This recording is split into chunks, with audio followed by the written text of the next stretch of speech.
Bien, donc je vais faire une intervention. On m'a contacté, alors je tiens à le préciser, sur les mécanismes du sexisme dans le milieu du travail.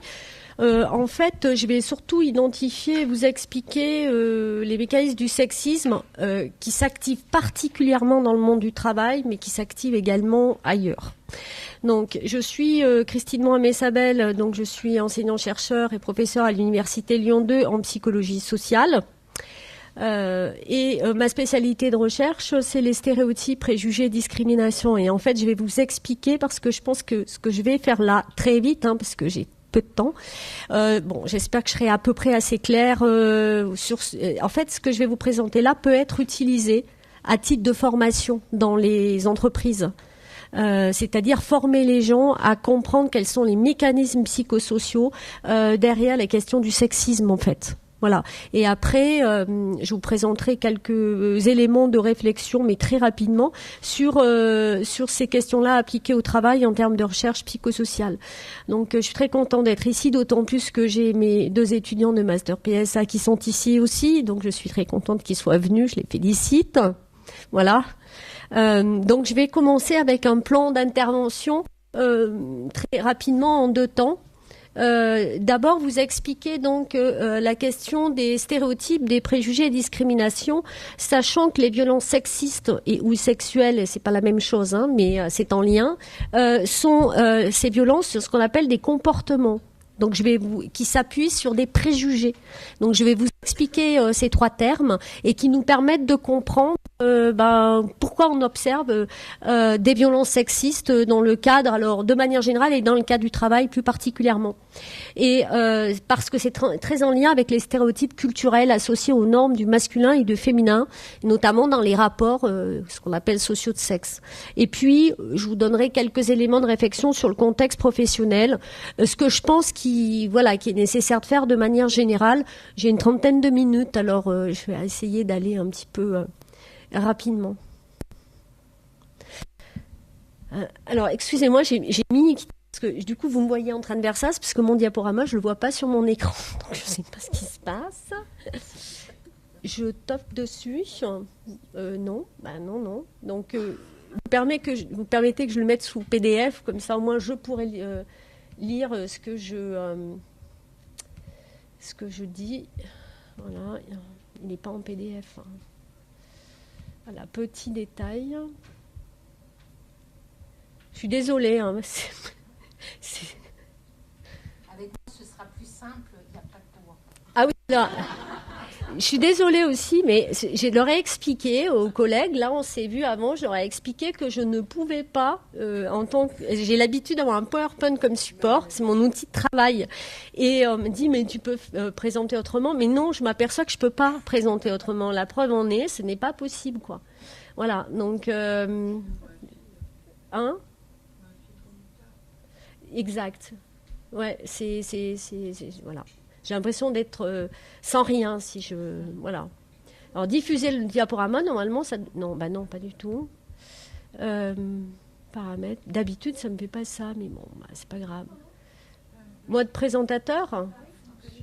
Ouais, c'est ça que je veux. D'habitude, il marque plein écran. Non, mais d'accord, là c'est bon pour vous, mais moi je vois rien du tout. Bon, c'est bon. Donc, je reprends. J'ai décidé donc de vous présenter dans un premier temps les notions donc et c'est important en lien avec les mécanismes psychosociaux donc du sexisme dans la psychologie sociale on s'appuie sur des notions donc de stéréotypes, préjugés, discrimination qui sont liés au processus de catégorisation.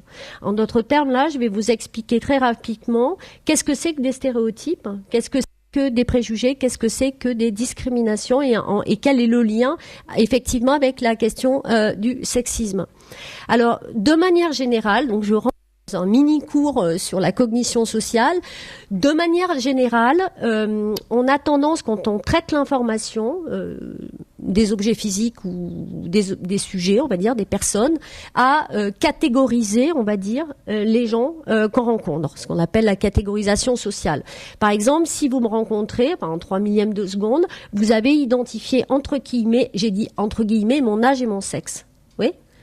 c'est les deux premiers indices identificatoires qu'on a quand on rencontre une personne. C'est pour vous dire combien la catégorisation de sexe est très saillante dans la manière dont j'identifie les personnes. Oui, le sexe et l'âge particulièrement. Et donc, du coup, ça veut dire que la catégorisation de sexe, c'est-à-dire identifier les gens extrêmement rapidement à partir de leur sexe, c'est des éléments qui sont très importants pour interagir. Oui. Donc, la question qui est liée au processus de catégorisation, c'est que je pourrais vous poser ici, pourquoi c'est si important de connaître le sexe d'un sujet pour interagir avec lui ? Parce qu'à la limite, on pourrait considérer que ça ne devrait pas être si saillant que ça.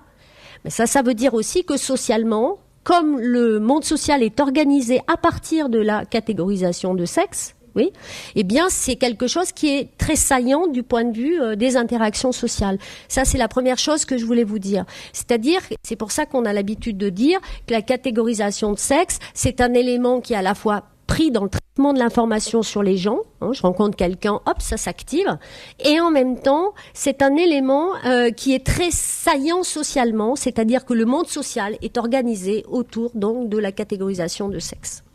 Et on a l'habitude de dire, et ça c'est des travaux d'Urtig et Pijman, de dire que cette catégorisation sociale ne met pas sur les mêmes positions sociales la catégorie de sexe homme et femme. Et on a l'habitude de dire effectivement que ce qui relève du masculin, surtout ne relève pas du féminin aussi.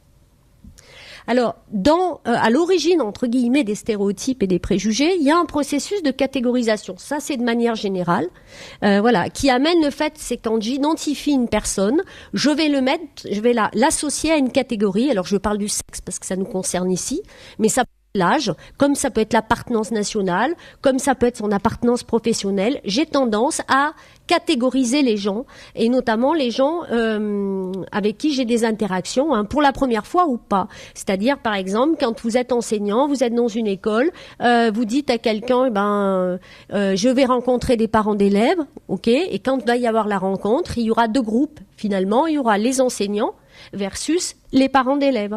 Donc, on va être face à un contexte qui rend saillant la catégorisation en termes d'appartenance professionnelle versus éducative. Alors, la catégorisation sociale, donc, c'est le fait de catégoriser des individus à travers des appartenances.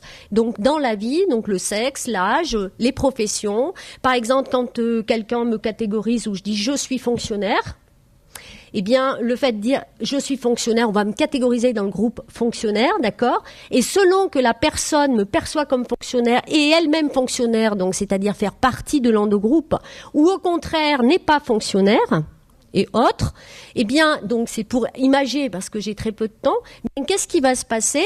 On m'a catégorisé dans un groupe, donc processus de catégorisation sociale, je suis fonctionnaire, l'autre personne, par exemple, m'associe au groupe des fonctionnaires. Et à partir de là, si je dis je suis fonctionnaire, et si je vous demande dans vos têtes, définissez ce qui caractérise les fonctionnaires, on a tendance quelque part à avoir une espèce d'image mentale qui va résumer un peu l'élément prototypique du fonctionnaire. D'accord ?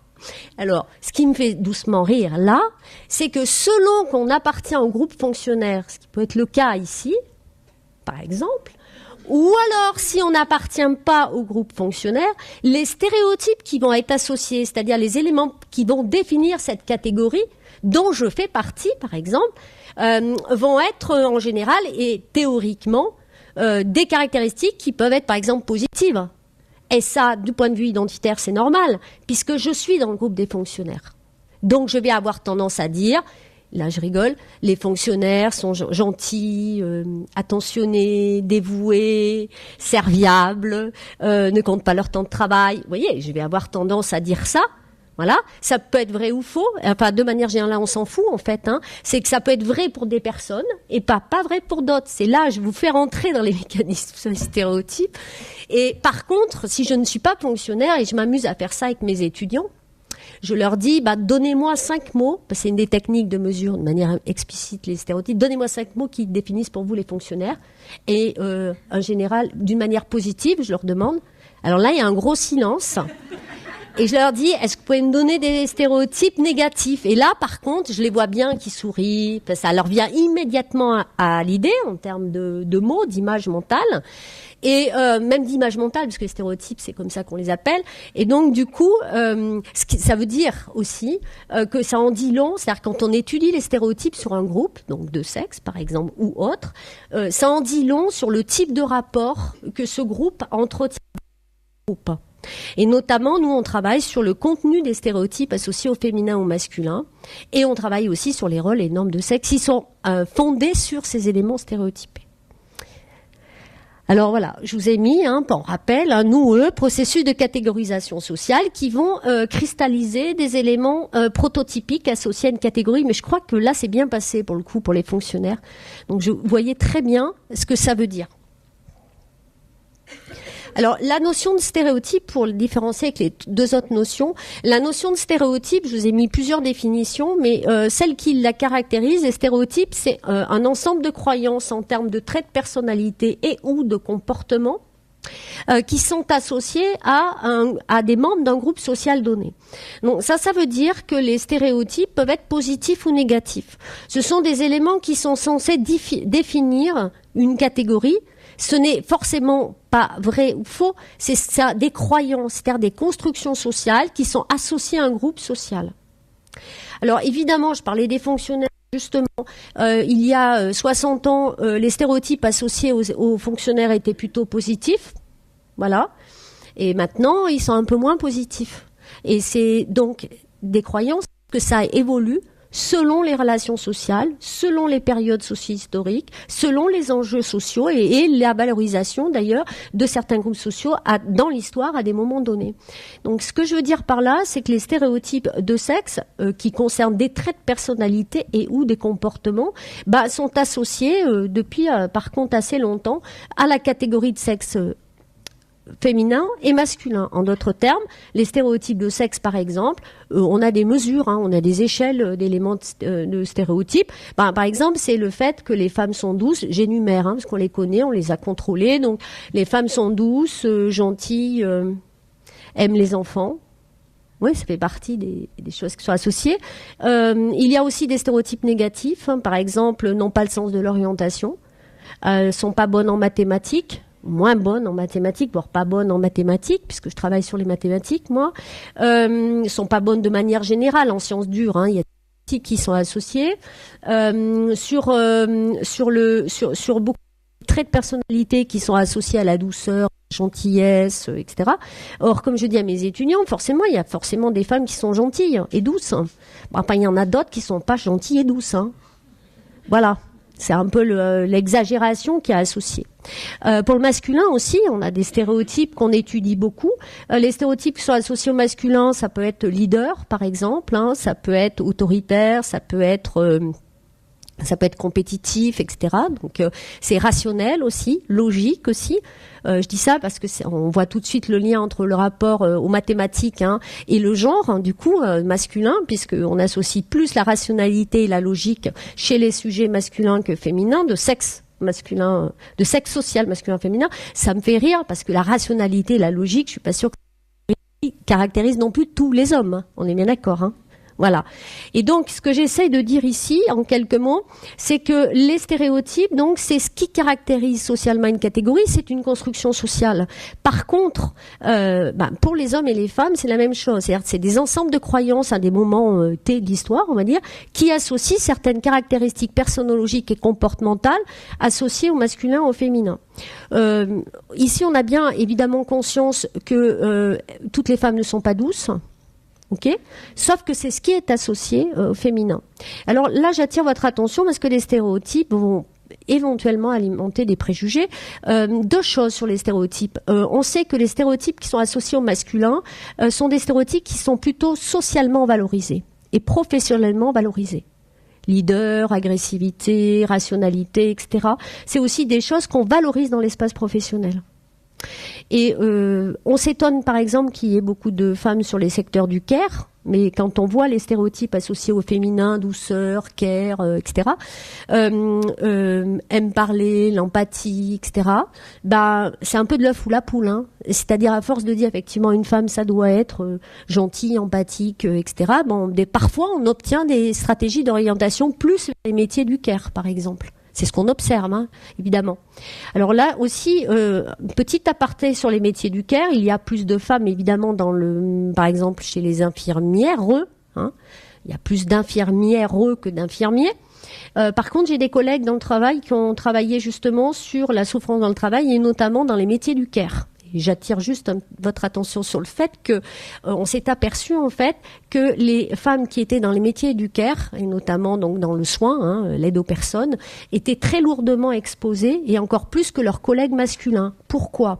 Eh bien, alors déjà c'est un travail extrêmement difficile hein, d'être auprès des autres de manière générale, mais en plus, étant donné que c'était des femmes, on attendait 2 fois plus que pour un homme professionnellement identique, qu'elle s'occupe plus des autres. C'est comme si c'était essentialisé, ça fait partie d'eux.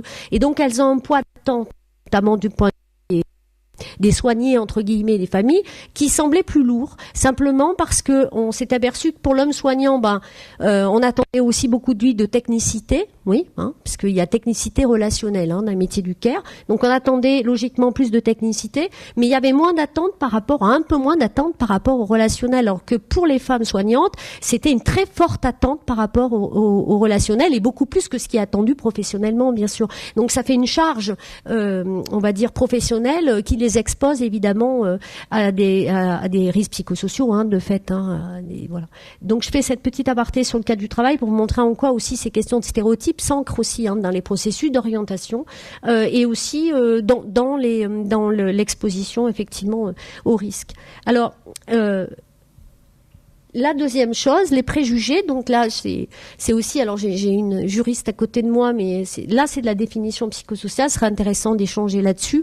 Les préjugés, par contre, le préjugé s'appuie sur le contenu des stéréotypes. Alors ça, c'est quelque chose d'assez délicat parce que on peut très bien avoir des stéréotypes sur des groupes, hein, sur son propre groupe d'ailleurs, parce qu'on a des stéréotypes sur son propre groupe d'appartenance aussi.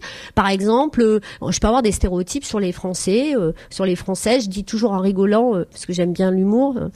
Je dis souvent, par exemple, on a des stéréotypes sur son propre groupe. Et si quelqu'un vous dit les Françaises sont les plus belles du monde, alors c'est faux. Enfin, je veux dire.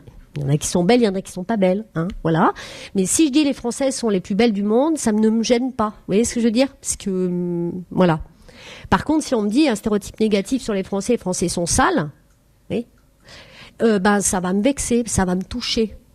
Ce que j'essaye de dire aussi, c'est que les stéréotypes, quand on en est l'objet, et surtout les négatifs peuvent, et je passe les stéréotypes sur les fonctionnaires, n'est-ce pas ? Ceux-là me font très mal aussi, mais c'est normal. On a tendance à expliquer en disant non, c'est pas vrai, je travaille beaucoup, etc. Vous voyez ce que ça fait quand vous êtes l'objet d'un stéréotype négatif ? Eh bien, sachez que c'est la même chose pour ce qui est associé au masculin et au féminin. C'est des choses qui sont pas forcément vraies. Voilà. Trait de personnalité et de comportement qu'on associe à un groupe et qui est pourtant partagé par les deux groupes, hein, de manière générale.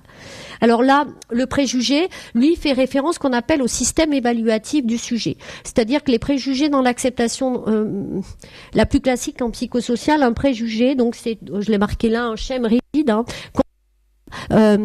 à quelqu'un à un groupe donc social donné, et c'est quelque chose, le préjugé, qui a une dimension qu'on appelle affectivo-émotionnelle. Je vous donnerai un exemple, c'est-à-dire que il s'appuie, le préjugé, sur les stéréotypes, c'est-à-dire il s'appuie sur des éléments de stéréotypes. Par exemple, je vais vous émettre un stéréotype sur les femmes. Je vais dire par exemple les femmes sont bavardes.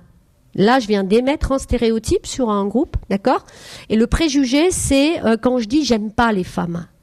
Quand on dit la dimension attitudinale, ça veut dire que le préjugé, le fait de pas aimer un groupe, s'appuie sur des éléments stéréotypés de ce groupe. Je sais pas si je suis claire. Donc, quand on dit j'aime pas, on va venir justifier son préjugé en s'appuyant sur un contenu stéréotypé associé au groupe. Donc un préjugé ne peut pas exister sans stéréotype. Il est associé aux stéréotypes et notamment pour les préjugés négatifs associés à des stéréotypes négatifs sur un groupe social donné. Et donc, c'est pour ça que je vous mets, les stéréotypes sont vus comme la composante cognitive des préjugés. Quand on travaille sur les préjugés, nous, on travaille à la fois sur les contenus stéréotypés en fait, et on travaille aussi sur les préjugés, c'est-à-dire on mesure des attitudes à préjugés. Et pourquoi je vous présente ça maintenant? C'est parce que quand on a des préjugés sur des groupes de sexe notamment, mais pas que, sur plein de groupes, quand on a des stéréotypes négatifs sur des groupes, quand on a des préjugés sur des groupes, eh bien, en général, les préjugés sont associés à des comportements, c'est-à-dire à des discriminations. Si je vous dis les femmes sont bavardes, j'aime pas les femmes, alors comme comportement, ça peut être par exemple, je ne veux pas discuter avec une femme ou je ne loue pas d'appartement à une femme parce qu'elle est bavarde et que j'aime pas les femmes. Est-ce que je suis claire? C'est-à-dire que la différence entre le stéréotype, préjugé, discrimination, je vais prendre l'exemple que je prends souvent en amphi à mes étudiants, je dis pour bien comprendre comment les choses se lient, eh bien, quand j'ai des stéréotypes sur les étudiants, que je dis que les étudiants sont bruyants, font du bruit, je viens d'émettre un stéréotype négatif sur les étudiants et je le généralise à tous les membres de la catégorie. J'ai l'impression que je connais les étudiants et j'ai l'impression qu'ils sont tous bruyants. Ça, c'est un mécanisme qui est lié donc en lien avec les stéréotypes. Ensuite, si je pense ça, ça veut dire que du coup, je vais dire j'aime pas bien les étudiants. J'aime pas les étudiants. Et je risque de faire, c'est de discriminer. C'est-à-dire, je risque de ne pas louer d'appartement à quelqu'un parce qu'il est étudiant, sur la base de mes préjugés, de mes stéréotypes. Alors, c'est très important parce que la discrimination, c'est justement, on parlait des violences sexistes et sexuelles. Violences sexistes, ce sont des comportements justement de discrimination extrême, on va dire, et avec des préjugés. C'est pour ça que je voulais bien expliquer ça. Et pour le coup, question discrimination, je vous ai mis en psychosocial, on identifie deux types de discrimination.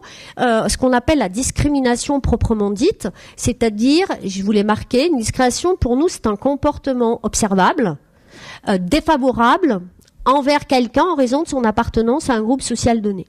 Et donc c'est un comportement défavorable et c'est pas un comportement, j'insiste, différent. C'est-à-dire quelqu'un qui peut traiter quelqu'un d'autre de manière différente ne veut pas forcément dire discrimination. Discrimination, c'est quand j'ai un comportement défavorable envers vous en raison de votre appartenance à un groupe. C'est-à-dire où il y a une asymétrie, évidemment. Et donc, là, quelques mots sur les discriminations, les comportements. Nous, on peut les observer, on peut les tester, etc., en comportemental.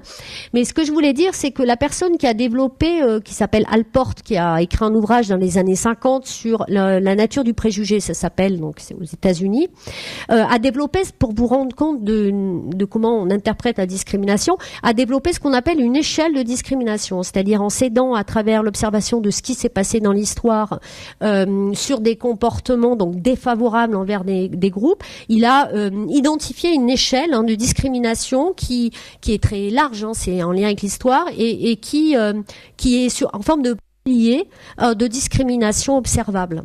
Alors le premier niveau, parce que ça concerne les violences sexistes, mais le premier niveau, lui, il met dans les comportements discriminants ce qu'on dit, c'est-à-dire le verbal, ce qu'on dit sur quelqu'un en raison de son appartenance à un groupe donné. Dans son premier niveau, ce qu'on a l'aspect locutoire, il dit, dans le premier niveau de discrimination, c'est ce qu'on dit sur. Ce qu'on dit sur des gens, en raison, négativement bien sûr, mais il met aussi parfois ce qu'il appelle des blagues. Mais enfin, il met là à l'intérieur les blagues qui font rire que les auteurs et pas les récepteurs. Parce qu'il y a souvent des blagues, les gens disent bah c'est pour rigoler. En fait, quand la personne en face ne rit pas, c'est que c'est pas rigolo. Voilà. Surtout si ça porte sur la personne en raison d'appartenance à un groupe social donné, quel qu'il soit. Parce que moi, je travaille sur les questions d'égalité. Je travaille aussi, je n'aime pas aussi les commentaires, que ça soit des commentaires sexistes. Alors, sur les femmes, c'est beaucoup plus banalisé, on va dire. Mais je n'aime pas non plus les remarques sexistes sur les hommes aussi, puisque, voilà, genre. C'est les mêmes questions, quoi.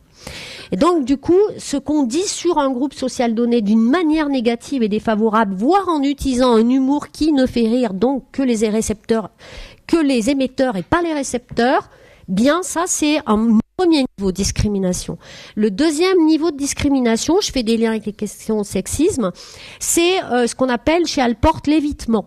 C'est-à-dire quand j'ai des préjugés sur les membres d'un groupe social donné, eh bien je vais avoir tendance à éviter ces personnes-là.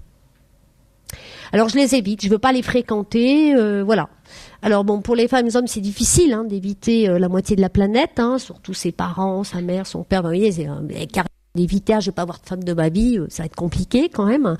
Mais l'évitement, ça peut être pas que ça au sens du quotidien, quoi, qu'il peut y avoir des situations où il y a une bipartition et des hommes et des femmes, la non-mixité par exemple.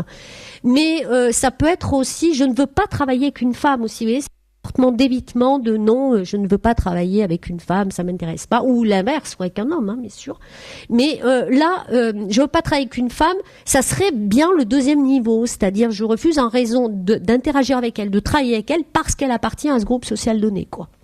Et alors, je dis quelques mots là-dessus parce que l'évitement, quand en psychosocial, on dit qu'est-ce qu'on pourrait faire pour, pour lutter contre les discriminations, du point de vue théorique, l'antithèse de l'évitement, c'est justement, je viens de le dire, la mixité, c'est-à-dire être en contact avec l'autre, c'est ce qu'on appelle l'hypothèse de contact. Bon, donc quand on discrimine, on évite des gens, et pour lutter contre ça, on oblige les gens à entrer en contact. Alors je dirais 3 secondes juste que ça dépend comment on les met en contact, parce que on peut aussi alimenter, mais ça je peux pas le temps de les expliquer ça, mais bon. Le troisième niveau, c'est ce qu'on appelle la discrimination proprement dite. La discrimination proprement dite, c'est un état, un fonctionnement où officiellement des gens en raison de l'appartenance n'ont pas les mêmes droits.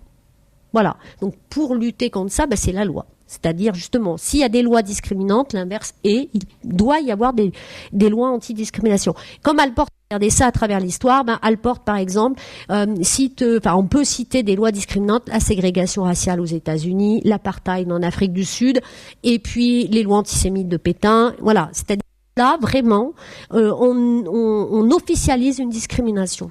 Le quatrième niveau de discrimination, c'est ce qu'on appelle l'agression physique, c'est-à-dire je vais agresser la personne en raison de son appartenance à un groupe, bien sûr. Je vais l'agresser physiquement. Et malheureusement, là, on est sur des niveaux d'histoire qui ont été que vous connaissez tous. C'est-à-dire, je cherche aux personnes sur lesquelles j'ai des préjugés. Oui. Donc les violences aussi. Sexiste, là, cette fois-ci, physique. Et puis, alors après, c'est un autre, mais le niveau 5, c'est que la discrimination a été jusqu'à l'horreur, puisque vous le savez, qu'on peut aussi chercher à supprimer des groupes. Et là, c'est les génocides. Ça, c'est un niveau, voilà. C'est l'échelle d'Alport. C'est pas des échelles qui montent forcément, pas sûr. Mais c'est quand même, ça vous permet de clarifier un peu les différents niveaux de discrimination qui peuvent s'appliquer ici aussi aux questions de sexisme. Alors là, je vous ai marqué aussi, il existe aussi un terme que vous connaissez tous, discrimination positive. C'est l'inverse, c'est-à-dire c'est le fait de vouloir rétablir une égalité là où il n'y en a pas. Alors, je dois dire, j'en profite, tu es là, pour dire que je n'aime pas l'expression discrimination positive. Parce que comme en psychosocial, la discrimination, c'est des comportements négatifs envers un membre d'un groupe social donné. Pour moi, c'est pas du tout adapté. Et ça sonne mal, non seulement aux oreilles, mais en plus, quand vous dites à des gens, on va faire de la discrimination positive, on a étudié, les sujets pensent qu'on va leur enlever quelque chose. C'est-à-dire du groupe majoritaire. Et donc, je propose, moi, je préfère parler, peut-être, c'est un truc à réfléchir, mais de lutte pour l'égalité, ou alors d'action positive, c'est l'affirmative action à la base, d'action positive, ou de mixité ou de diversité, ou ce que vous voulez, mais je n'aime pas cette notion de discrimination positive, qui est une mauvaise traduction de l'anglais, puisque c'est pas exactement ça. À cause de cette dimension en psychosocial qui est assez négative, associée à la discrimination. Donc ça, c'est une idée aussi. Je pense qu'il ne faut pas utiliser... La parité, c'est bien, voilà, comme notion. Alors, il reste combien ?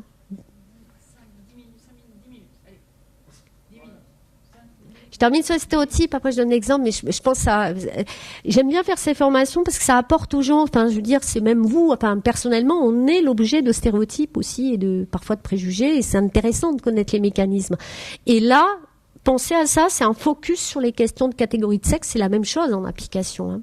Alors, ce que je viens de vous expliquer, la raison d'être des stéréotypes, j'ai fait un listing, c'est de simplifier l'information sociale qu'on a sur les gens. On a une tendance à vouloir simplifier.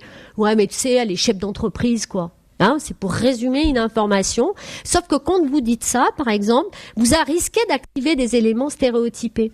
Et si vous dites ça et que vous n'êtes pas chef d'entreprise, il y a quelque chose donc qui est également très en lien d'une part avec les questions sociales, de valorisation sociale, etc., associées au groupe, mais aussi très en lien avec des questions d'identité. J'y viens aussi à d'autres termes. C'est-à-dire, finalement, dans les stéréotypes, dans ces questions de violence sexiste, c'est aussi derrière des choses qui sont liées aux préjugés et aux stéréotypes, c'est lié aussi aux questions des identités de groupe. Voilà.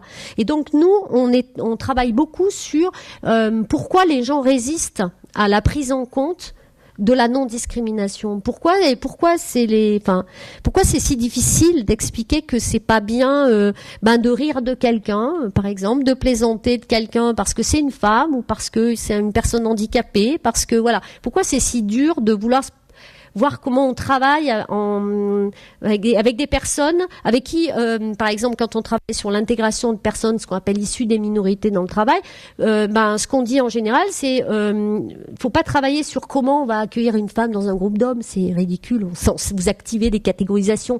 Par contre, c'est de réfléchir comment on accueille des personnes et comment cet accueil de nouveaux arrivants nous oblige à réfléchir sur la manière dont on fonctionne dans l'équipe.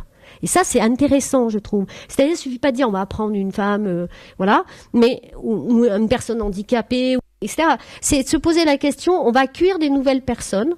Comment nous-mêmes, ça va nous questionner sur la manière dont on travaille, dont on fonctionne, dont on communique. Et ça, j'y reviendrai. Hein, ça pose vraiment des questions de réfléchir comment on structure une équipe de travail.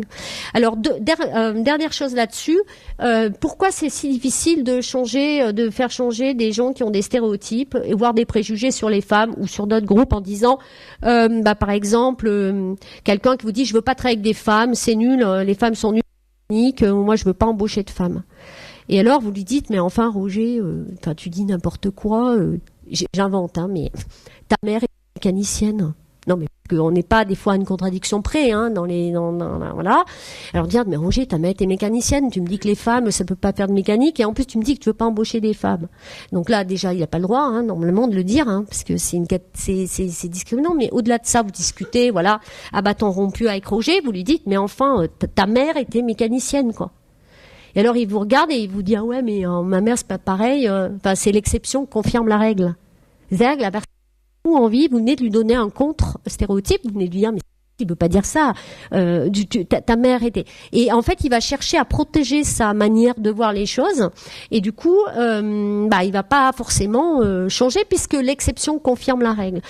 Très brièvement, quand vous êtes face à quelqu'un qui n'a pas du tout envie de changer sa vision du monde, faut pas donner un seul exemple, faut en donner plusieurs. Hein. C'est comme c'est la démarche statistique limite, hein. C'est de dire, il y a telle personne, voilà. Mais après, c'est un petit peu compliqué parce qu'il y a parfois des gens qui n'ont pas envie de remettre en question ça. Et puis après, les professions autorisatrices, par exemple, si je pense que les femmes sont douces, eh bien, je vais interagir. Il y a une question effectivement à la conformité. Donc du coup, si je pense que les femmes sont douces, je vais me comporter de telle manière qu'elles vont effectivement venir confirmer cette douceur. Je ne sais pas si je suis claire. C'est le chat qui se mord la queue. C'est ce qu'on appelle l'effet Pygmalion. Voilà, donc c'est pour vous donner envie de voir, voilà, ça c'est un rappel. Hein. Stéréotype, préjugé, discrétion, c'est le lien entre cognition, attitude et comportement. Voilà, c'est le parallèle. Et alors, je terminerai là-dessus, les sexismes et contexte pro. Alors, nos attitudes, on l'a vu, hein, sont en lien avec les stéréotypes culturels du masculin et du féminin. Alors, par exemple, là j'ai pris un exemple de recherche, dans le domaine du recrutement par exemple, les hommes seraient perçus comme dynamiques et ambitieux alors que les femmes seraient sensibles et craintives. Là, Alors nous, on travaille beaucoup sur les profils de poste. Parce qu'en fait, d'une manière non voulue, si vous mettez, par exemple, cherche personne flexible, agressive, dynamique, super disponible, super disponible, rentre tard le soir, voyez, genre. Là, vous êtes en train de profiler un poste très genre et masculin, c'est sûr, hein. Voilà. Et en plus, c'est pas adapté à tous les hommes, c'est adapté aux super. Voilà. Et voilà, super. Alors c'est pour ça que je vous disais tout à l'heure. Qui n'ont pas de vie privée. Qui n'ont pas de vie privée, exactement. Et là, je me dis, faire attention quand on profile ça. Déjà, vous avez une partie des femmes qui pourraient être intéressées par le profil et certains aussi. Mais le problème que je posais tout à l'heure, c'est de dire, mais est-ce qu'on a besoin de dire ces choses pour, comment dire, c'est pour ça que ça questionne le travail. Parce que est-ce que en fait, on travaille 8 heures par jour. Non, il y a plein, enfin 7 heures. Il y a plein d'indicateurs qui nous disent qu'au bout de 3h30, ce n'est pas vrai, quoi. Donc, c'est une vraie réflexion de travail, ces questions-là. C'est-à-dire, qu'est-ce qu'on veut? Alors, est-ce que pour un représentant de commerce, enfin un commercial, on a besoin qu'il soit 24 heures joignable? C'est faux, en plus. Mais je veux dire, le fait de donner de poste, alors ça c'est intéressant, faire attention parce que effectivement ça va évacuer un certain type de population et ce n'est pas forcément nécessaire souvent de le mettre entre parenthèses, voilà. Cette comparaison entre les hommes et les femmes dans un contexte particulier comme le travail va activer les stéréotypes, c'est pour ça, c'est-à-dire le travail, comme il y a des très forts enjeux sociaux et professionnels, il y a des forts enjeux dans le travail, que en masse au XXe sur le champ du travail, eh bien, le travail est par excellence un lieu d'activation des stéréotypes, de confrontation et également de sexisme. Vous voyez, la boucle est bouclée.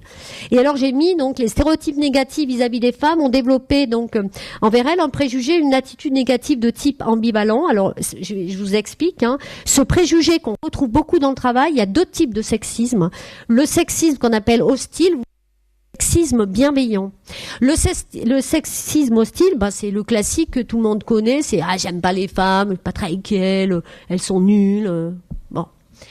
C'est classique, puis j'ai entendu de toute façon si elles rentraient chez elles, il y aurait moins de chômage, enfin voilà. C'est ce qu'on appelle du sexisme hostile de base, enfin classique, j'allais dire, voilà. Aussi du sexisme bienveillant. Alors le bienveillant, c'est le sexisme va dire mais moi j'adore les femmes. Elles sont tellement gentilles et douces. Oui, c'est-à-dire qu'à l'inverse, c'est-à-dire j'adore les femmes, à condition qu'elles restent là où je les affecte en d'autres termes. J'aime bien les femmes, mais ça c'est bien quand même qu'elles soient dans ce type d'activité parce que c'est pas fait pour les femmes d'être dans l'armée, c'est pas ça. Mais je les adore, je leur dis ça pour leur bien. Et le sexisme bienveillant, comme le racisme bienveillant d'ailleurs, parce qu'on a les mêmes notions pour le racisme et le sexisme. L'hostile, vous le reconnaissez tout de suite. Bon, là, voilà. Mais le bienveillant, ça peut être aussi... et puis ça peut être aussi, je vous augmente pas, parce que quand même, faire attention à vous. Vous voyez ce que je veux dire? C'est attention à un discours qui peut être très positif, qui ne l'est pas tant que ça, en fait. Et là, je vous ai mis aussi le sexisme envers les femmes, défini comme un ensemble de stéréotypes et discriminations, entraîne des conséquences négatives sur l'employabilité. Il y a eu beaucoup de travail et le bien-être. Voilà, et la qualité de vie au travail, en d'autres termes. Des femmes pouvant faire état de sexisme à l'encontre de leur groupe d'appartenance, renforçant ainsi discrimination, ça c'est autre chose. Et ça fait partie des théories psychosociales, c'est que quand je parle de sexisme, c'est pas que les hommes forcément qui peuvent avoir des propos sexistes, c'est aussi des femmes sur leur propre groupe. C'est-à-dire qu'on a étudié des top managers, femmes, qui avaient tendance effectivement à dévaloriser leur propre groupe, ce qui au point de vue identitaire est assez hallucinant. C'est-à-dire, pour des raisons psychosociales, en général, on s'aime bien, et quand on s'aime bien, on a tendance à valoriser son propre groupe. C'est un peu normal, c'est ce qu'on appelle l'identité sociale. Pour maintenir une identité sociale positive. Il y a des travaux qui montrent, par exemple, des femmes top managers qui vont dévaloriser leur propre groupe en disant « Ah non, mais moi, je supporte pas travailler avec des femmes, c'est pas possible, je préfère travailler avec des hommes. » Ou alors qui vont dire « Mais bon sang, elles sont encore absentes pour congé d'enfants, c'est pas possible. » Ou alors des personnes qui disent, en tant que femme, « Je vais pas recruter une personne parce qu'elle risque de tomber enceinte. » C'est pas que des hommes qui le disent, des femmes aussi. C'est ce que j'essaie de vous dire. Et donc, c'est ce qu'on appelle, qui vont renforcer la propre discrimination sur leur groupe, quoi. Et j'ai mis ne pas réserver la prévention du sexisme au seul homme. Parce qu'une des réactions, ça serait bien, on va former, expliquer aux hommes combien, mais non. C'est-à-dire, les questions de sexisme concernent tout le monde, quoi. C'est ce que je suis en train de faire là. C'est ces processus-là, ne faire attention, effectivement, à pas dire on va cibler le masculin et les former, mais c'est sur lesquels on doit réfléchir. J'allais dire, c'est l'éducation aussi, je le rappelle. C'est-à-dire là, c'est plus large. C'est-à-dire qu'il y a un vrai problème sur des questions d'éducation, sur des questions de représentation de l'autre, comme je viens de vous expliquer. Donc ça va être long, mais bon, faut être courageux dans la vie. On va y arriver. Et j'ai mis aussi analyser le contexte professionnel et son fonctionnement, parce que quand il y a des situations de violence sexiste, discrimination, ça en dit long sur la manière dont, tu vas le reprendre, le contexte dit sur un fonctionnement qui peut être extrêmement violent, conflictuel, où beaucoup il y a de compétition interpersonnelle, vous voyez, où on va mettre des situations de confrontation entre les gens. Et ben forcément le type d'ambiance professionnelle va aussi parfois amener un certain type de violence. De fait, donc ça s'analyse aussi en termes de contexte. Et j'ai mis des actions de prévention organisationnelle devraient être mises en œuvre en termes d'égalité professionnelle, c'est-à-dire réfléchir sur des questions d'égalité professionnelle, de qualité de vie au travail, de réflexion sur comment on fonctionne, et éventuellement et effectivement aussi sur la bipartition vie professionnelle, vie personnelle, parce que je ne peux pas le dire ici, j'ai plus le temps, mais simplement, il y a beaucoup de femmes qui ont une double vie encore. Enfin, je veux dire, une question de vie professionnelle, vie familiale, ce qui peut, dans certains cas, être encore plus violent en termes de violence. C'est-à-dire que si elles vivent des situations de violence sexiste, par exemple, dans le cadre professionnel, ça peut aussi découler, tu en reparleras aussi, dans leur propre vie personnelle. Donc, c'est très complexe, en fait, Voilà, et je vous ai mis 2 références que je trouve très bien. Inégalité et discrimination en recherche et développement de Elisabeth Doutre, je vous ai mis, c'est en accès libre. Vous voyez, il y a donc vous pouvez aller les télécharger. Et puis l'effet du sexisme des salariés sur les risques de violence à l'encontre des femmes. Donc c'est sur une publication sur les maladies professionnelles.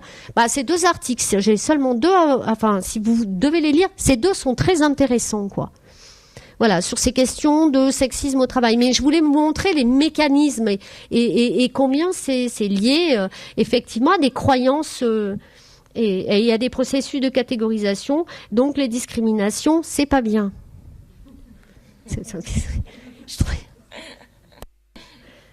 Voilà, merci.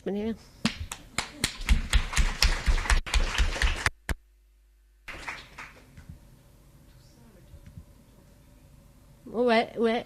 Mais ça, c'est très étrange, parce que d'habitude, ça me fait pas ça. J'ai résumé un truc assez compliqué, je suis assez contente de moi. Parce que j'ai compacté un truc, là, c'était vraiment... Voilà. Eh bien, moi, je suis ravie de prendre le relais, parce que effectivement, cette première étape qui est de bien comprendre que... le sexisme, c'est le produit effectivement de préjugés, de représentations. Et moi, j'en arrive à la partie suivante, qui est que le sexisme, c'est le terreau du harcèlement sexuel au travail. Et donc, c'est un peu la partie qu'on m'a demandé de vous présenter, que je vous présenterai effectivement en droit, puisque je suis là en tant que représentante du défenseur des droits, dont je vous dirai aussi pourquoi il est compétent aujourd'hui à vous parler de harcèlement sexuel au travail. Donc j'ai commencé par une première partie qui sera de vous faire un certain nombre de constats sur ce que nous percevons de cette réalité en France.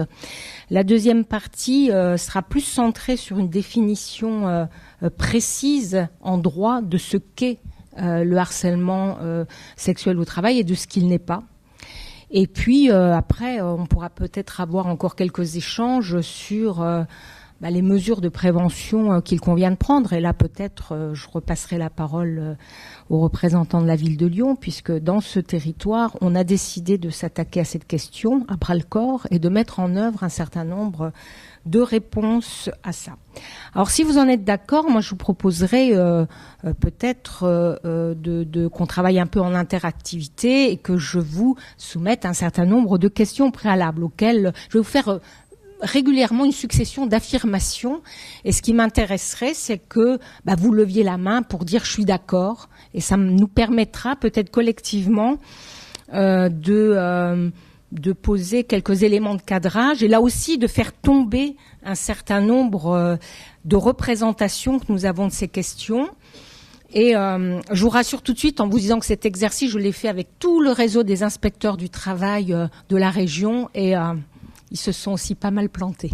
Donc n'ayez aucune inquiétude à dire je me trompe, c'est aujourd'hui une réalité constatée par beaucoup d'entre nous. Alors je vais commencer par vous afficher une première affirmation et ceux qui sont d'accord avec cette affirmation me répondront oui en levant la main. Alors la première affirmation, et elle vient d'une étude assez récente que le Défenseur des droits a fait, puisque régulièrement on fait des enquêtes de niveau national. On a confié cette enquête à l'IFOP en janvier 2014. Vous voyez, bien antérieurement au mouvement MeToo, c'est-à-dire on n'a pas surfé, nous, sur la vague d'une opportunité, mais bien en amont, nous avions conscience que là, il y avait matière à faire un gros travail. Donc on a demandé à l'IFOP d'interroger un panel représentatif. Je crois qu'il s'agissait de 6000 personnes qui ont été interrogées sur la problématique du harcèlement sexuel au travail. Donc, au terme de cette première étude, on a une indication sur le vécu des femmes en situation de harcèlement au travail. Alors, je vais vous demander, est-ce que mon étude, elle a prévu que une femme sur 10 dans sa vie professionnelle avait été confrontée à une situation de harcèlement sexuel au travail? Qui est d'accord avec ça? Une femme sur 10 dans sa vie professionnelle.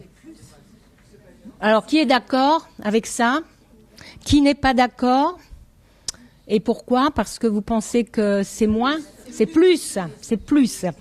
Eh bien, vous avez raison. En fait, notre étude a démontré que 20% des femmes actives, c'est-à-dire une femme sur 5, dans sa vie professionnelle, aura été confrontée à une situation de harcèlement professionnel au travail. Donc c'est un chiffre particulièrement inquiétant, surtout si il est corrélé au nombre de plaintes qui nous reviennent, au nombre de plaintes qui sont déposées dans les tribunaux et au nombre de dossiers qui obtiennent gain de cause devant les tribunaux. Donc il s'agit pas de peu, une femme sur 5, et c'est vrai que j'ai souvent tendance, quand il y a des hommes dans la salle, à dire, ça veut dire que potentiellement votre mère, votre sœur, votre fille a vécu une situation de harcèlement sexuel au travail dont vous ne savez rien, puisque la même étude a démontré que 30% de ces femmes ne l'ont jamais dit à personne. Jamais dit à personne, que seulement 5% ont porté plainte et que très très peu de dossiers, malgré les lois, enfin on parlera tout à l'heure de l'arsenal législatif et juridique, vous verrez qu'il est extrêmement complet, voire tellement important que le défenseur des droits demande à ce qu'il soit un peu harmonisé, qu'on y mette un petit peu plus de cohérence. Donc une totale inadéquation en France avec un arsenal juridique tout à fait performant et la réalité des réclamations qui nous sont faites. Alors, j'ai une deuxième question à vous poser. Ici, il y a un parterre essentiellement de travailleurs de la fonction publique. Donc, deuxième affirmation, il y a beaucoup plus de discrimination et de... Alors, j'irai des fois discrimination, des fois harcèlement sexuel au travail, mais vous verrez qu'en droit, en qualification de droit, le harcèlement sexuel au travail, c'est une discrimination. Donc, beaucoup plus de harcèlement sexuel au travail dans le privé que dans le public. Qui est d'accord avec cette affirmation? Personne. Il y a personne qui tombe dans le piège. Effectivement, tristement, il y a autant de harcèlement sexuel au travail dans le public que dans le privé. 19% de situations déclarées dans le public, quand il y en a eu 21% concernant des femmes de 18 à 64 ans interrogées sur le fait d'avoir subi un harcèlement sexuel. Troisième question que je vous formule, selon vous, dans une situation de harcèlement, qui est le potentiel harceleur? Alors, 3 possibilités. Est-ce que c'est le client qui en majorité harcèle? Est-ce que c'est le patron? Ou est-ce que c'est le collègue? Alors, qui considère que la majorité des situations de harcèlement concernent les collègues? Dis donc. Qui concerne que la majorité des harcèlements concerne l'employeur ou le supérieur hiérarchique? Et qui considère que c'est les clients, dans une relation de client, le client qui fait des tentatives ou qui va au bout de harcèlement? Non. Bon. Alors les chiffres de ce point de vue sont aussi très très éclairants. La grande majorité des situations de harcèlement concernent des collègues. 41% des situations de harcèlement qui nous ont été remontées par cette étude indiquent que c'est le collègue qui est à l'origine du harcèlement. Le patron, l'employeur ou un supérieur hiérarchique sont, dans le premier cas, cités dans 22% des situations, dans l'autre cas 18%. Et le client, dont on pourrait imaginer que c'est potentiellement un harceleur, n'est cité que dans 13% des cas.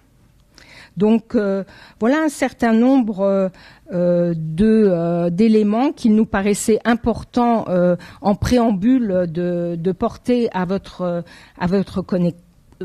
connaissance, en vous rappelant aussi en préambule que vous avez certainement eu connaissance de cette loi du 6 août 2012 qui avait institutionnaliser, je dirais, le droit en matière de harcèlement sexuel au travail. C'est une loi qui, on l'a observé, n'a produit aucune augmentation du nombre de plaintes et de condamnations. Par exemple, on a pu remarquer qu'en 2014, sur 1048 plaintes déposées, pour des faits de harcèlement sexuel, seules 65 condamnations ont été prononcées, 50% des poursuites ayant donné lieu par ailleurs à des procédures alternatives de type rappel à la loi ou composition pénale. Voilà, donc ça c'est pour vous fixer un peu le cadre général qui me paraît utile avant de vous rappeler. Je l'ai dit lors d'une précédente intervention, mais certainement que parmi vous... un certain nombre n'étaient pas présents. Donc le défenseur des droits, qui est une autorité constitutionnelle indépendante, est compétent. On a à ce jour 5 missions, mais concernant le harcèlement sexuel, on est compétent au titre de la lutte contre les discriminations faites aux femmes au travail, mais aussi dans l'accès aux biens et services. J'insiste là-dessus parce que les personnes se réfèrent à la loi de 2012 et sont donc persuadées que le harcèlement sexuel au travail ne peut être invoqué que dans le cadre... non, le harcèlement sexuel ne peut être invoqué que dans le cadre du travail. Or, on peut, en droit de la non-discrimination, invoquer le harcèlement sexuel, par exemple, dans l'accès à un logement. Un bailleur qui subordonnerait l'attribution d'un logement à une demande de faveur sexuelle est sous le coup d'un délit qui est celui du harcèlement sexuel. Donc important donc de savoir que le défenseur est compétent au titre de sa mission lutte contre les discriminations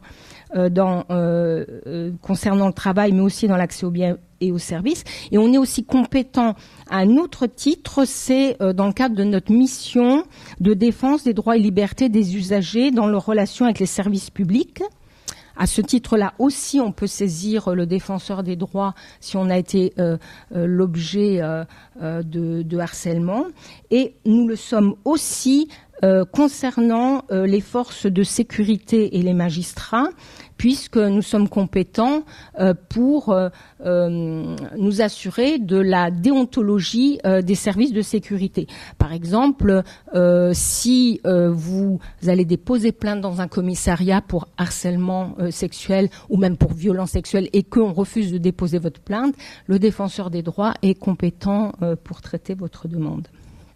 Alors, Je dis rapidement, parce que le temps nous est compté et que je ne pourrais pas m'attarder là-dessus, nous disposons de techniques d'enquête rigoureuses qui nous permettent, en prenant en compte la particulière vulnérabilité des victimes dans ces situations, de faire avancer la connaissance des faits qui, on le dira, en matière effectivement de harcèlement sexuel, sont particulièrement difficiles à mettre à jour. Vous dire aussi que ce sont la plupart du temps, dans les dossiers qui nous sont adressés, les associations qui font la démarche de saisir l'institution. Par exemple, dans la fonction publique, en 2016, nous avons été 17 fois saisis, mais pour la fonction publique, ça concerne essentiellement des agents de la police nationale. Et ce sont principalement des agentes issues des catégories B et C qui nous ont saisis sur des problématiques de harcèlement sexuel au travail. Et je le répète, particulièrement des fonctionnaires exerçant dans la police nationale.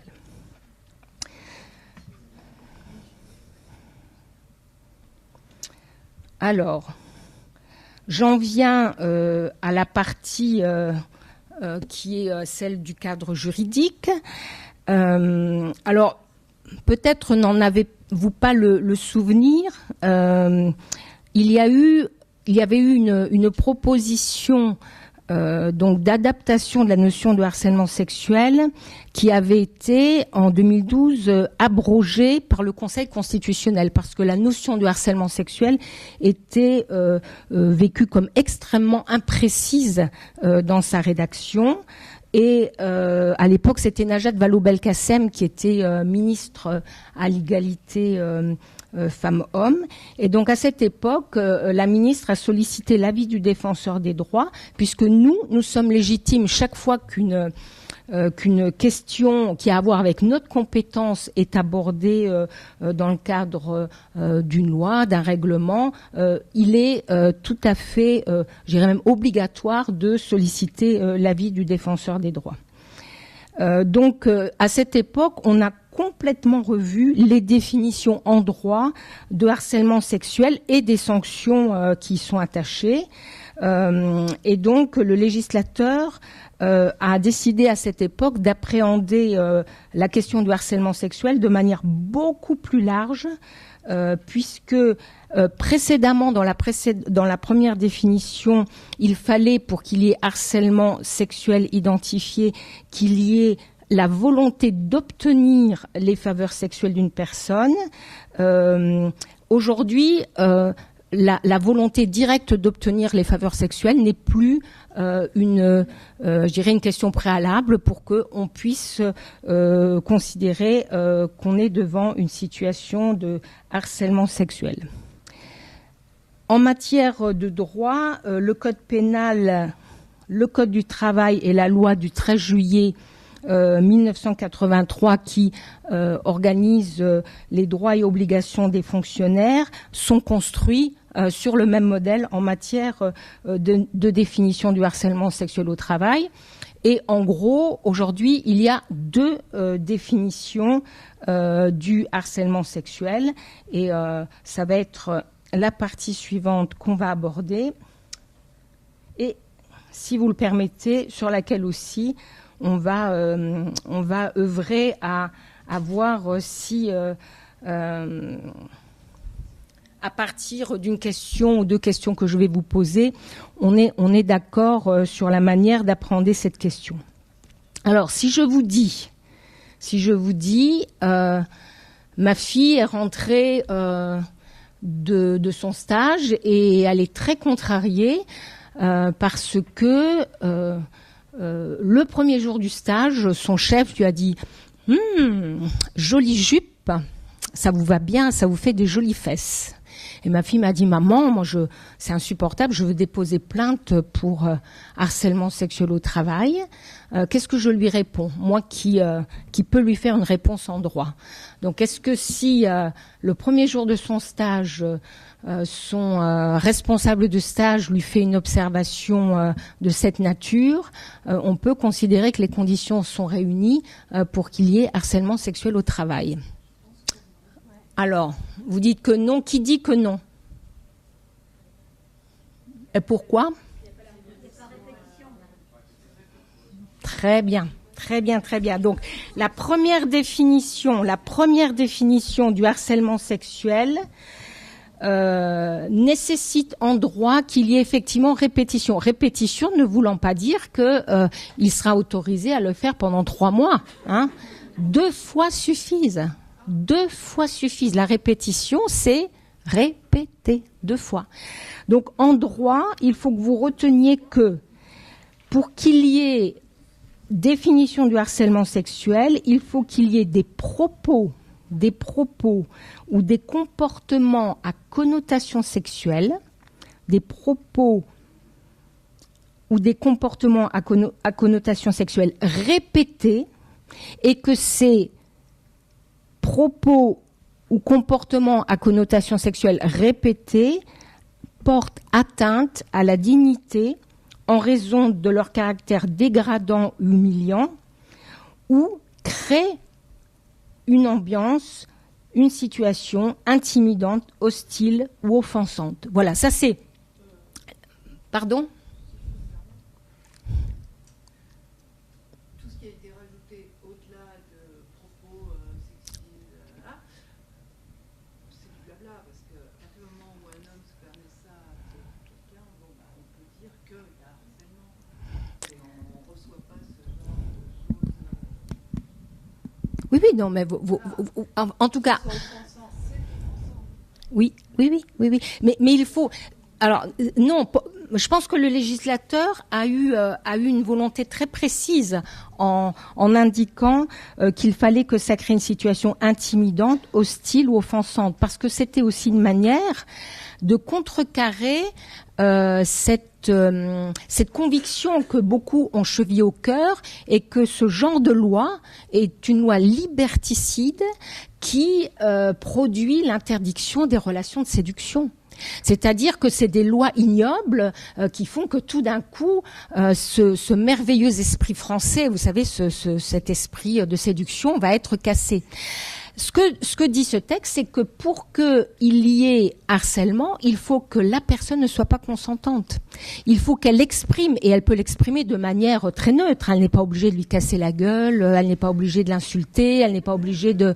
Elle peut le faire, il n'est pas interdit de le faire, mais il suffit que par le silence, par la non-adhésion, par le fait de ne pas répondre, par le fait de mettre en œuvre des situations d'évitement, elle le fasse pour que ce soit considéré comme harcèlement. Si je dis le texte différemment, le harcèlement sexuel est constitué par des propos ou comportements à connotation sexuelle, répétés.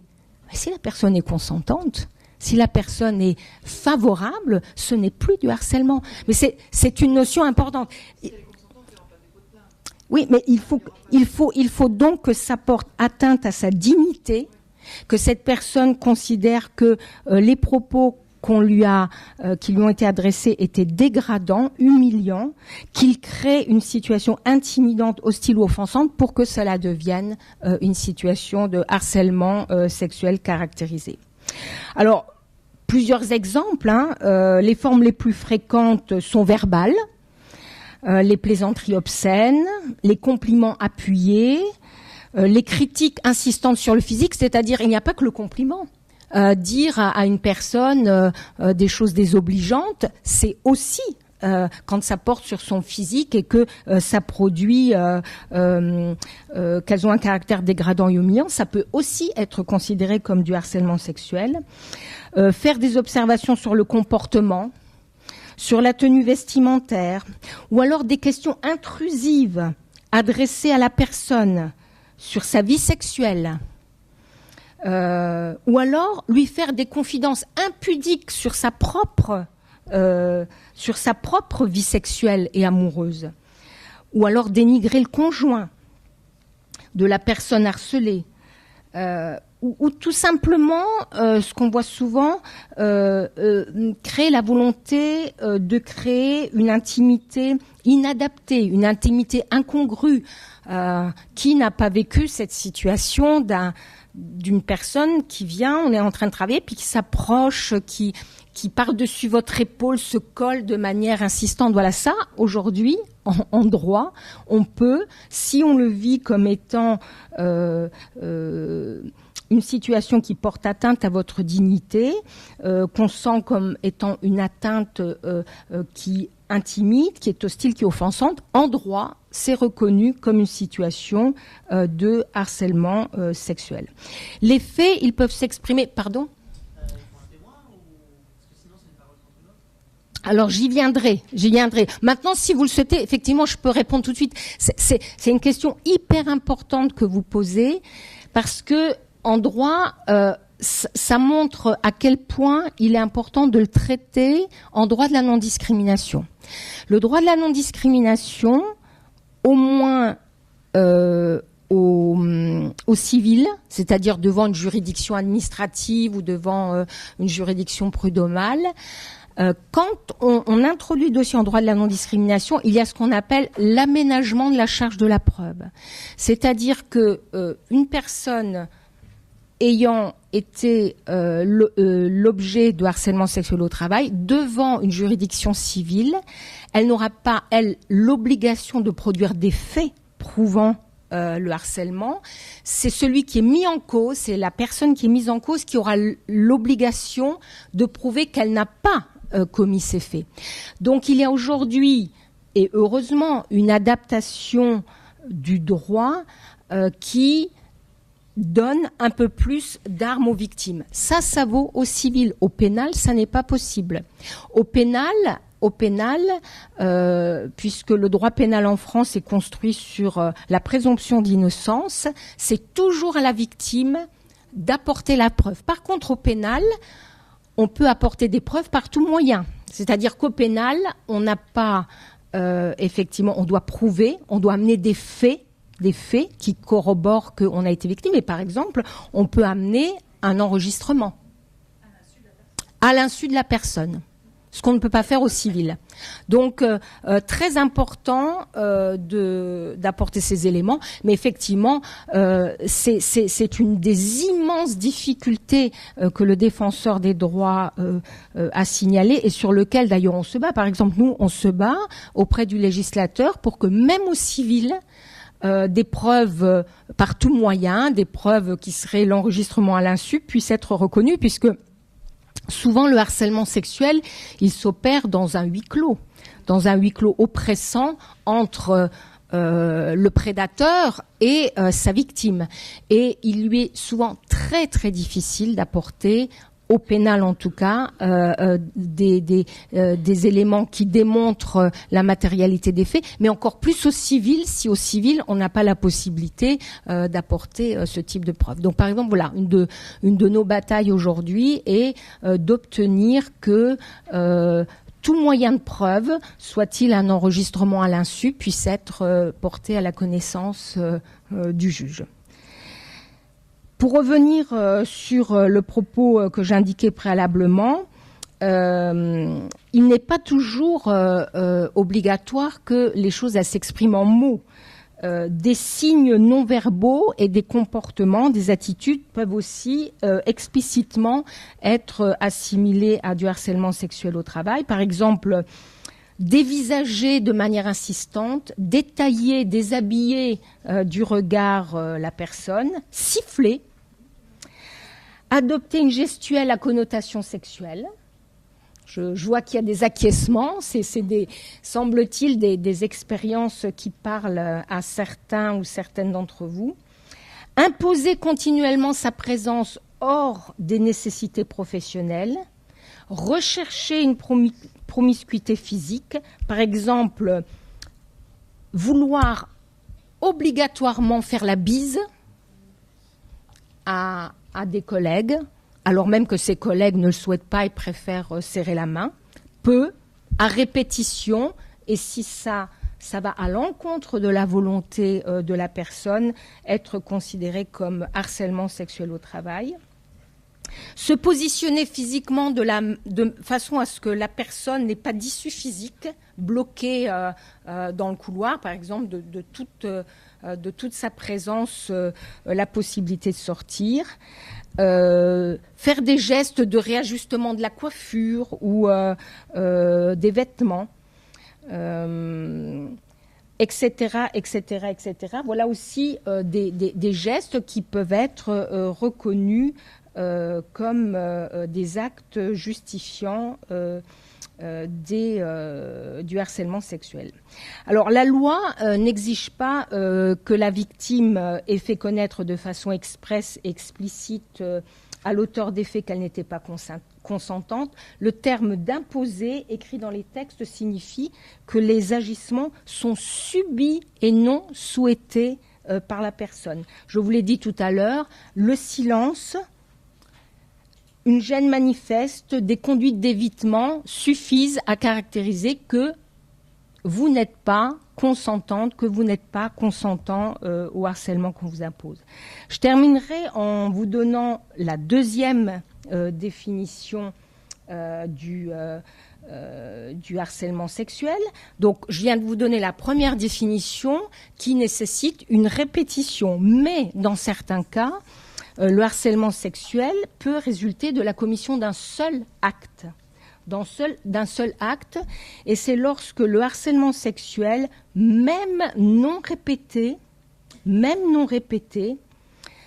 est le résultat de pressions graves dans le but réel ou apparent, important chaque mot, réel ou apparent, dans le but réel ou apparent d'obtenir un acte de nature sexuelle, que celui-ci soit recherché au profit de l'auteur des faits ou au profit d'un tiers. Ce qui veut dire que un supérieur hiérarchique, lorsque vous venez en fin d'année, au moment de l'évaluation, lui dire que vraiment cette année, il serait important qu'il y ait une progression dans votre salaire, vous dit « Ok, on se voit vendredi soir, on va dîner ensemble, on en parlera calmement », eh bien, c'est un fait qui, même unique, peut être constitutif en droit de harcèlement sexuel, même si, en fait, il n'avait que vocation à intimider, même si celui qui est mis en cause dit « mais j'ai pas obtenu de faveur sexuelle ». C'est, je le répète, obtenir un acte de nature sexuelle réel ou apparent à son profit ou au profit d'un tiers. Donc voilà, quand les faits sont particulièrement graves et qu'ils concernent un harcèlement sexuel causé de cette nature, il n'y a pas besoin qu'il y ait répétition. Un seul acte peut suffire. Je crois que j'ai dépassé mon temps de parole. Donc je voulais juste terminer en vous disant que le défenseur des droits s'est beaucoup mobilisé sur cette question. On a fait avancer la législation de plusieurs manières. La première, c'est d'obtenir la reconnaissance de la notion de harcèlement sexuel d'ambiance. Ça, c'est une notion très importante parce que la notion de harcèlement sexuel d'ambiance, ça veut dire que vous êtes dans un environnement de travail. Même si le harcèlement ne vous concerne pas directement, mais si vous considérez que l'environnement est dégradant, insultant et qu'il nuit à votre bien-être au travail. Je prends l'exemple, par exemple, de ce qui est connu de tous, quoi, certains environnements de travail où il y aurait toute une série de photos dégradantes de femmes. Eh bien, ce genre d'environnement, si vous le jugez inacceptable, aujourd'hui en droit, c'est tout nouveau, peut être assimilé à du harcèlement sexuel environnemental ou harcèlement sexuel d'ambiance, même si vous n'êtes pas directement concerné. Deuxième avancée du défenseur des droits, le défenseur des droits a fait reconnaître ce qu'il appelle le harcèlement sexuel dans un contexte intersectionnelle, c'est-à-dire qu'on a rendu une décision très importante qui a concerné des femmes qui avaient comme point particulier d'être concernées par plusieurs critères de discrimination. Elles étaient toutes femmes de ménage, elles étaient toutes en situation de précarité économique, elles étaient toutes mères de famille monoparentales et elles étaient toutes noires. Et donc, en croisant l'intersection de ces 4 critères de discrimination, le défenseur des droits a fait reconnaître que l'entreprise de nettoyage qui les embauchait avait fait vivre à ces femmes plusieurs années d'une situation où le harcèlement sexuel mis en œuvre par des hommes qui étaient tous en position de chef et elles toutes en position de subalternité avait pu perdurer parce qu'évidemment l'avocat de la partie adverse n'a cessé de dire oui mais enfin pendant plusieurs années elles ne se sont pas plaintes.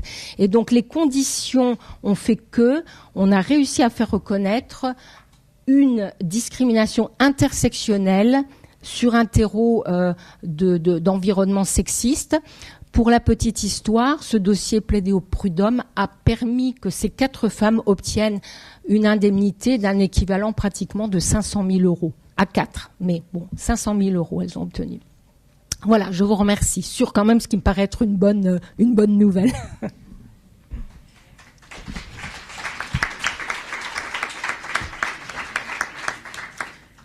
Et bien maintenant, place au débat. Donc, n'hésitez pas à poser des questions.